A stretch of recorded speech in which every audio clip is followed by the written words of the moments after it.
I'd like to call this meeting to order of the Town of Sheffield Select Board and announce that we are live tonight. We will start with approval of meeting minutes. I'll make a motion to approve the meeting minutes from November 25th, 2025, December 2nd, 2025, 2 sets, and December 10th, 2025. And I will second that. All those in favor? Aye. Anyone opposed? No. Okay. Updates from Collector Treasurer Monique Blair. Monique, would you do the honors? So as we all know, Q3 actual real estate bills were sent out. Should have received them in the mail last week. If there are any questions about the values, please call my office or Tammy's office, the assessor, and we can help explain any questions based on that. You will also notice on your bill there is a new CPA tax, which is the Community Preservation Act. It's 1% of your assessed value after $100,000 that is taken off. If you have questions on the math on how that is done, you can call the office and we can walk you through it and show you how we got the CPA number that reflects on your bill. This was something that was voted on in November of 2024 on ballot. So that is also something new on the tax bill. We also have a new website that rolled out in October. Some great things that come from the website is that it reflects real balances, no matter if you paid in the office or online. The next morning it will reflect your payment, which is something new that we haven't had before. Also, if you register your bill online, you can get reminders via email or text message. As well as registering your bill, you can go back 3 years on your tax payment history and pull up 3 years back of your actual bills. And then there are a couple things on there that are a little more advanced. If you wanted to pay through Apple Pay or Google Pay, you can add a credit card or your checking and routing number so it's saved, so you have the ease of just logging in or paying it from your email that the reminder they send you. I do believe we had a few discrepancies with these bills when they went out. Yes, so there was a little bit of a learning curve with our new software and our printing company. The data that was sent over, there was a line item that was missed. If you had an outbuilding, a shed, a pool, a detached garage that was not listed, so if you added together your land value and your property value, it was not totally correct. And that was the missing part that was not reported on your bill. The total value that is on your bill is what the taxes are reflected from. Like I said, if you have questions about that value, because values did increase, the land and building values did increase this year, but our tax rate did go down to 11.82. But that isn't reflected in our bills, correct? Correct. The wrong tax rate is shown on the bill as well. But the values and what is due is based on the correct tax rate of 11.82. So yes, there was a few errors on this quarter's printing. We have resolved them. I am talking to our bill printing company to see if it's best for us to resend bills or not. We're still working through those, and I'll talk with Rhonda tomorrow morning to see. But most of the errors are just having new software and converting it over to our bill printing and having changes that way. Okay. just Rhonda? have a couple things. Can you go back to the CPA just for a minute and explain that it's not on the land value, correct? It's only on the residential? No, it's actually on the total. It is on the total. So if you have your total assessed value is $275,000, you're going to automatically take off $100,000 off of the value. And then you're going to multiply that by our tax rate because that's per thousand, which is 11.82. And then you're going to take that total and times it by 1%. And then that will give you your CPA, which is on the bottom of your bill. And that's the total, yes. So there's another way of saying it is 1% of your taxable portion of the bill, the tax portion of the bill. I'm not sure I understand, you mean the tax portion. So you're getting, I think the 1% is on. It's on your total, so if you have your land value, and then you have your residential value, and then you have your total value, okay? Your total property value. Yes, you're gonna take off $100,000 off of that first, and then you're gonna calculate the CPA tax off of that. Now, if your land, I get 5 or 6 different tax bills. Does the 100,000 come off of each tax bill, or is it the total combined of the 5 tax bills? I'm not 100% sure, I believe it's each bill. Bill, I believe so too, because certain bills did not have any CPA money taken out of them. So I'm guessing that it's on the single tax bill and not the whole of all my taxes. Correct. Patrick, do you have anything? Rhonda, you all set? Just one other question, I think that, so what they're seeing for a CPA on the bill that went out is double? Yes. So you want to talk about that? Yes, so the CPA tax is only going to reflect on quarters 3 and 4, which are your actual real estate bills. And if you take the total that's on there and divide it by 2, that will show you exactly what it is per quarter. So on the bottom of the bill, it says CPA tax is $50. So then you're going to take that and divide it by 2, and that's exactly what you're going to be paying for quarter 3 and quarter 4 of a total of the CPA that's listed on your bill. Renee? I just want to also mention that if you have any exemptions, there's farm, there's veteran, there's a number of exemptions. Chairman knows these much better than I do. It's my understanding that those come off first, and then whatever is the bottom line, okay, after those exemptions, the 100,000, either way, all Yes. your exemptions are taken off. It's not that you have lost any of those other exemptions, okay? And I have a number of pieces of property that are in Chapter 60, and they don't even, there's nothing there that ever makes the 100,000, so there's no CPA tax on a number of my farm Right. bills, et cetera. All those things come off. Excellent. Any other questions? Ron? I asked them if we can come in and talk about it. Yes, There's yes. some computational issues outside of even what you mentioned, but as long as it's okay to come in and talk to you. that's fine. Absolutely. The door's always open, and the phone, either way. So I can understand. Thank you. Yes, absolutely. Everyone all set? Thank you, Monique.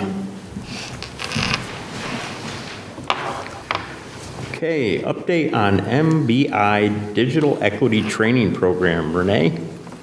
Renee Wood, 928 Boardman Street. First of all, Happy New Year, everyone. I'm not sure how this one's going to go, but we're into it. One good thing that is really exciting is that after 3 long years of dealing with MBI and numerous surveys and the BEAD situation and Verizon not letting us know exactly how much they're wiring of the town, we are starting our digital training. We started kicking off today, and that is any device as well as the software that goes along with it. There are posters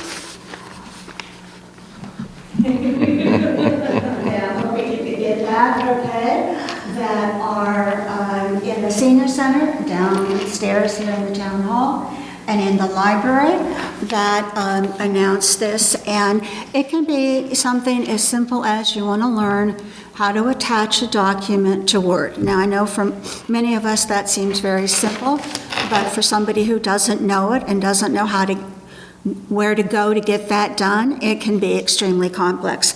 Or if your iPhone is driving you crazy, or you're just trying to figure out how to clear out your mailbox, to me, it doesn't matter how simple someone might think the issue is. If it's important to you, that's what this digital training is about. And we have little cards right near the posters that you can take that give you the Evite to sign up, as well as there's a QR code that you can use. The Evite system, I just want to mention that the names are public. You put in your name and your email address and then what your particular issue is. Each one of these appointments is 45 minutes. You can sign up for more than one. There's not like one a month or anything like that. Personally, I like to see them all the times filled. In fact, I've talked to Rhonda today about bringing another person on board who would be paid, of course, by the grant. If you are concerned about your email or your name being public, my number's everywhere. Call me or send me an email, and I will get you signed up for the class, or excuse me, the one-on-one you want without your private information showing. Now, starting in February, we're kind of rolling this out slowly.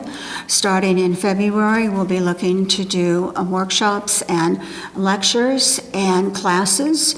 And one of the ones that I hope to have a sign up for in another week or two is going to be, Cubis is going to be doing everything you ever wanted to know about iPhone photography. This will be a class, so we'll be having more than one. But on the one-on-ones, it's you and the trainer, and so far the feedback I've gotten has been very positive. I also wanted to let you know that the Evite calendar will be updated every month. That's kind of the limits of it at this moment, as I understand it. And also, I'm finally, I hope, in touch with the MBI head to try and get the magical answer to how much of Sheffield is actually getting wired and what addresses are in that. The other thing, I will be back to you probably in another month or so. We got money that has already turned out to be covered by another grant. So I have gotten the permission, which will require the Board of Selectmen sign off and a contract amendment, that I can move money around. So money that is no longer of value to us, we can find another home for it. So I will be back to you as that progresses. But I'm just really hopeful that everyone will take advantage of this program, the digital training in all of its iterations, and we're looking for feedback. We'll go through October of this year.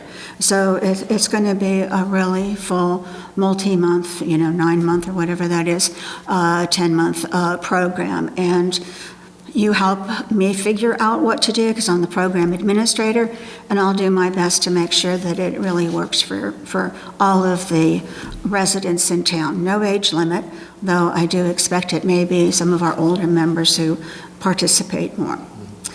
Any questions I might answer? Otherwise, thank you for your time. Patrick? Thank you. Thank you, Renee. You've done a great job and put a lot of work into it. We do appreciate it. Next, discussion action regarding 3 one-day alcohol permits for Dewey Hall. I'll make a motion to approve the 3 one-day alcohol permits for Dewey Hall. The 14th of January, February 7th, and February 17th. And we have all the information, of course, from Dewey Hall. So I will second that. Any further discussion? All those in favor? Aye. Okay.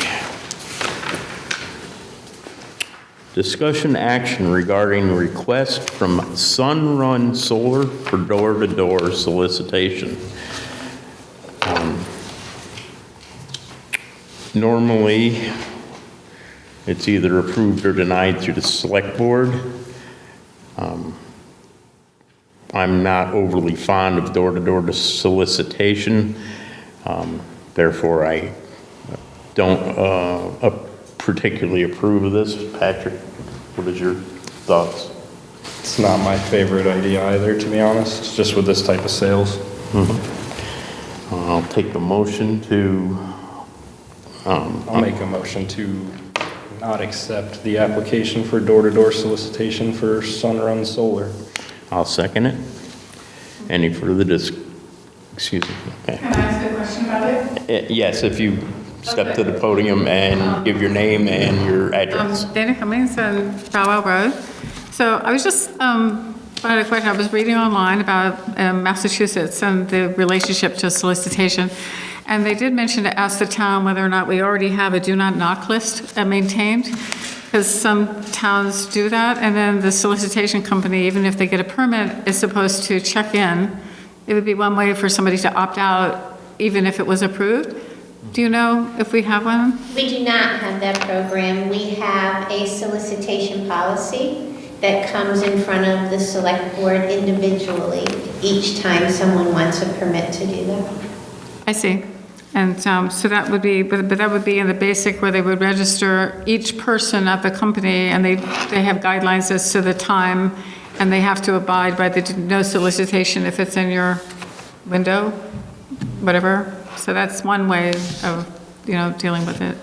I just have, it just, about if somebody comes to your door in the winter, you either have to invite somebody into your house or but I realize it's hard to make a living, so I just wanted to see if we had that in place about the maintaining a list for somebody who may want to opt out, so. Thank you. I believe we had a motion. Did we have a vote? No? I didn't think so. All those in favor? Aye. Okay.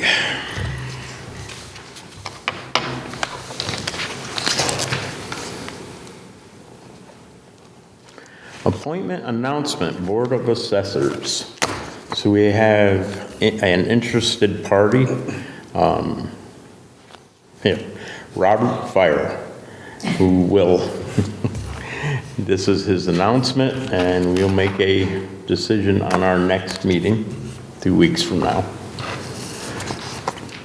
Board member items. Rhonda, or Patrick, sorry.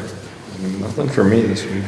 Okay, well, I'd just like to wish everybody a happy new year and hope everybody had great holidays, and here we start 2026. Rhonda, do you have anything tonight? Okay. So, public comment. Anything from the public? Renee? Renee Wood, 928 Boardman Street. I wanted to comment on, and I'm not looking for anything other than for me to make a comment. I'm not looking for any comments back from the board. But I was very interested in a working session you had a little while ago where the fire department, Chief Ulrich and a number of his lieutenants came forward to talk about what's kind of been a perennial issue of the pay for call-outs. And in reading the minutes, there was discussion possibly of multiple ways to approach this, including I thought I saw a established permanent full-time fire department. Personally, I think this is an issue that requires further discussion. I am totally in line with what the fire department is requesting, though we have been really fortunate in this town to have an overabundance of volunteers. I do wonder why someone would volunteer if they wouldn't do a call-out. Now, there's a lot of issues. Some people take care of the fire trucks. Some people have children at home. Some people are single parents. Some people, there's logical reasons I would not be thrilled to get up at 2 o'clock to go do particularly a false alarm call. But I do think there is a way to, without having to go to a full-time department or potentially lose fire volunteers, or not have some sort of fair, equitable way for paying people who do protect us. And maybe that is, if it's false alarms, not costing the money or passing the cost off to the entire town, but to those who have potentially a record of false alarms that happen a lot. I do remember that being said a number of times. But anyway, I just wanted to encourage the Select Board to continue that discussion and find an equitable way to support our volunteers, particularly on call-outs that are at night. Thank you. We are in the process of establishing another meeting, and we've had some discussion back and forth, and I'm pretty sure we have the blueprint of a way to handle this going forward. So that should be coming shortly. Any other public comment? If not, I'll take a motion to adjourn. We'll be moving into, before we adjourn, I'll make a motion that we move into an executive session to discuss marijuana host community fees, and we will not be returning to open session. Second. Roll call vote. Aye. Patrick Schultz. Bob Kilmer, aye. Okay, motion to adjourn? So moved. Second. Have a good night, all. Thanks for coming. Guys.